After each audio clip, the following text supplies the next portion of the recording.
Mathématiques, leçon 8, classe de quatrième, le cosinus d'un angle, cours et exercice.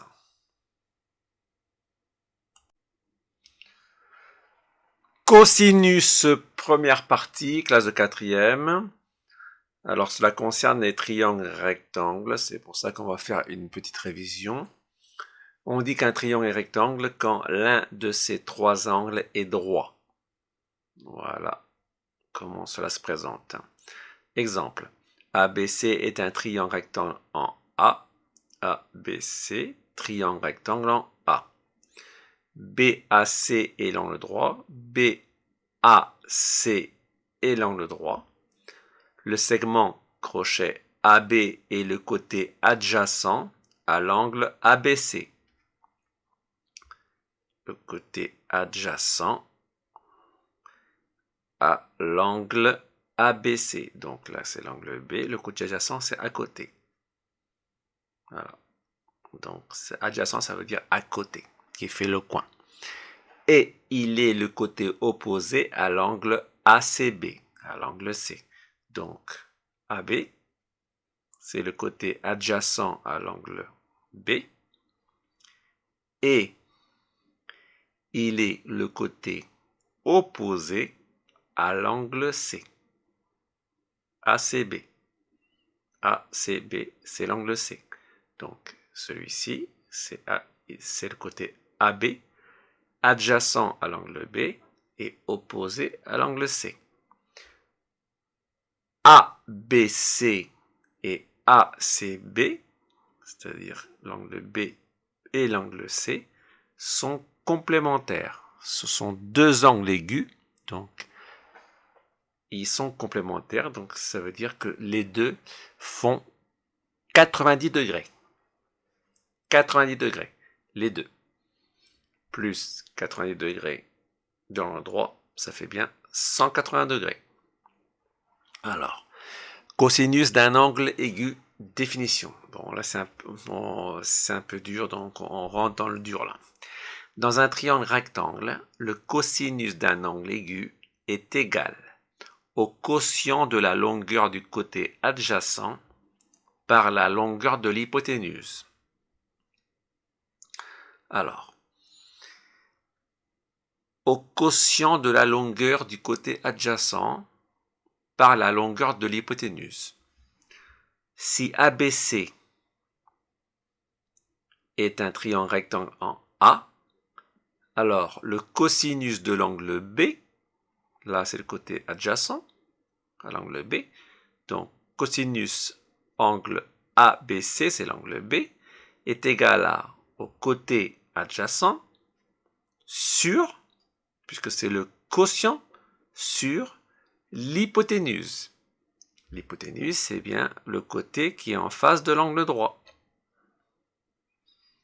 Je répète, si ABC est un triangle rectangle en A, alors le cosinus de l'angle, l'angle B, est égal au côté adjacent, c'est-à-dire le côté qui le touche, ici, l'angle B il est là, le côté adjacent c'est AB, par rapport à l'angle droit, est égal à AB sur, puisque c'est le quotient, c'est une division, sur l'hypoténuse, c'est-à-dire le côté en face de l'angle droit. Donc là, c'est une formule, il faut l'appliquer telle quelle. BC est la longueur de l'hypoténuse du triangle, BC, hypoténuse. BA est la longueur du côté adjacent à l'angle B. BA est la longueur du côté adjacent à l'angle B. Alors vous voyez donc là, ici c'est un segment, et là quand on marque là, les deux lettres sans crochet, sans parenthèse, ça veut dire qu'une distance est exprimée. On écrit cosinus ABC, cosinus de l'angle B, est égal à côté adjacent à l'angle B sur hypoténuse. Voilà pour la définition. Alors, si j'avais voulu avoir le cosinus de l'angle C, eh ben, j'aurais mis cosinus de l'angle C est égal à côté adjacent, c'est-à-dire AC, divisé par l'hypoténuse. En fait, la formule, c'est côté adjacent à l'angle qu'on veut, divisé par l'hypoténuse. Après, nous allons voir comment on peut le calculer. Fin de la première partie. Deuxième partie du cosinus d'un angle, classe de quatrième. Là, nous allons voir un exemple de calcul du cosinus d'un angle. Alors, ABC est un triangle rectangle en A, tel que AB est égal à 4 cm et BC est égal à 8 cm. Donc, un ABC est un triangle rectangle en A. Voilà.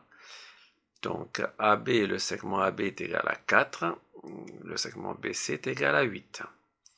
Alors, calculer la mesure de l'angle ABC. Calculer la mesure de l'angle ABC. Donc, c'est l'angle B. Alors, on marque cosinus ABC. On aurait pu marquer aussi cosinus B, avec le chapeau. Est égal à côté adjacent à l'angle B. C'est bien celui-ci. L'angle B, il est ici.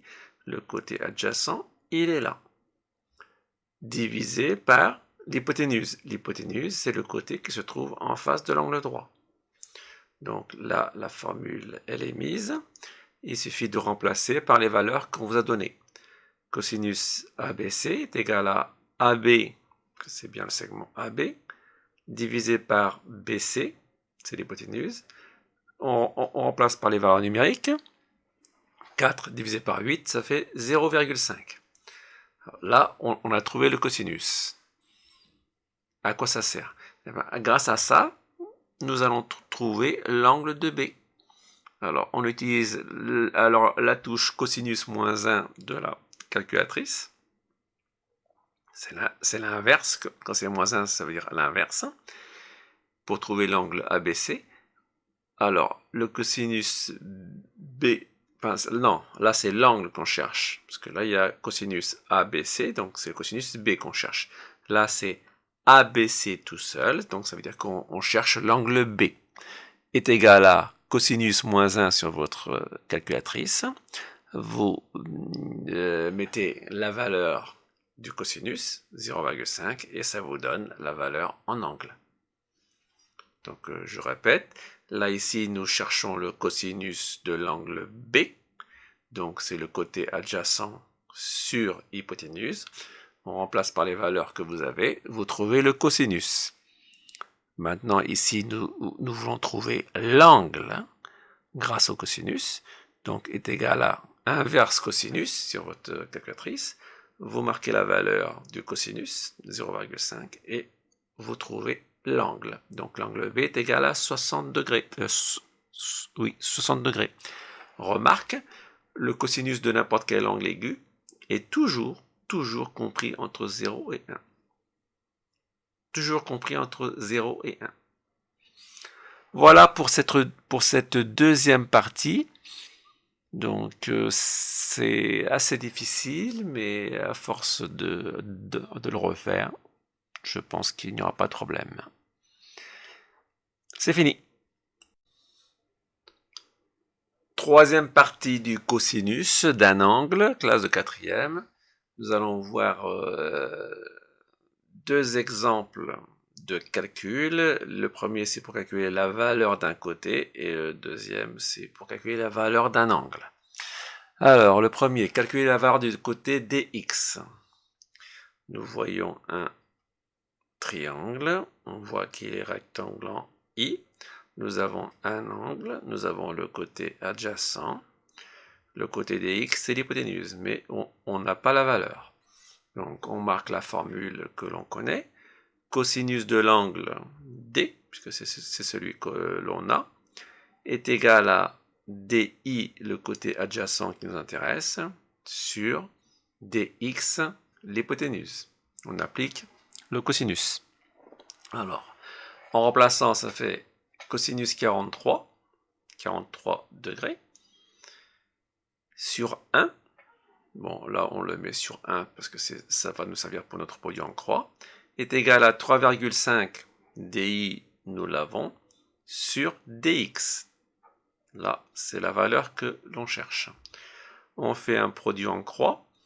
Donc, dx fois cosinus 43 est égal à 3,5 fois 1. Voilà. Un simple produit en croix, c'est une équation. Donc, ce qu'on cherche, c'est le dx. Alors, quand on cherche une valeur dans une équation, donc il faut que cette valeur soit seule.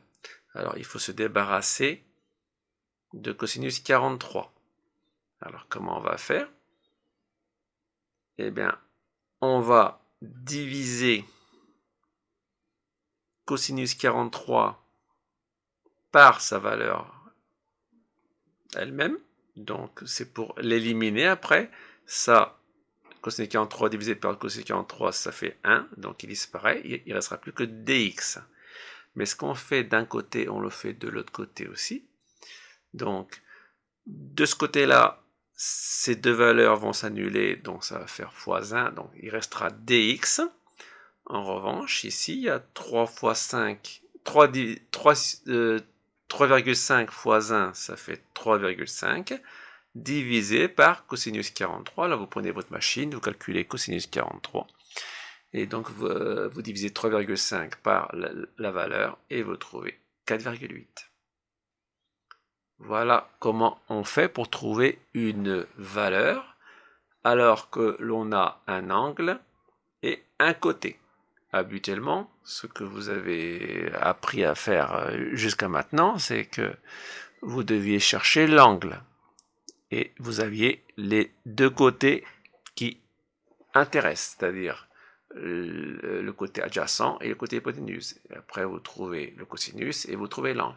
Là, c'est différent. Vous avez l'angle et vous avez un des deux côtés. Vous avez le côté adjacent. Donc là, il suffit de faire un produit en croix pour trouver le deuxième côté qui vous intéresse. Ici, nous avons un triangle, un rectangle en C, nous avons un côté et l'hypoténuse. L'hypoténuse est en face de l'angle droit. Donc forcément, on va vous demander de trouver l'angle A, puisqu'on a le côté adjacent ici qui concerne l'angle A. On marque la formule, cosinus de A est égal à AC, c'est le côté adjacent à l'angle, sur hypoténuse, AR. Donc là, ce qu'on cherche, c'est cosinus A, donc nous devons avoir ces deux valeurs. Et effectivement, nous avons ces deux valeurs, 2,5 sur 4,4.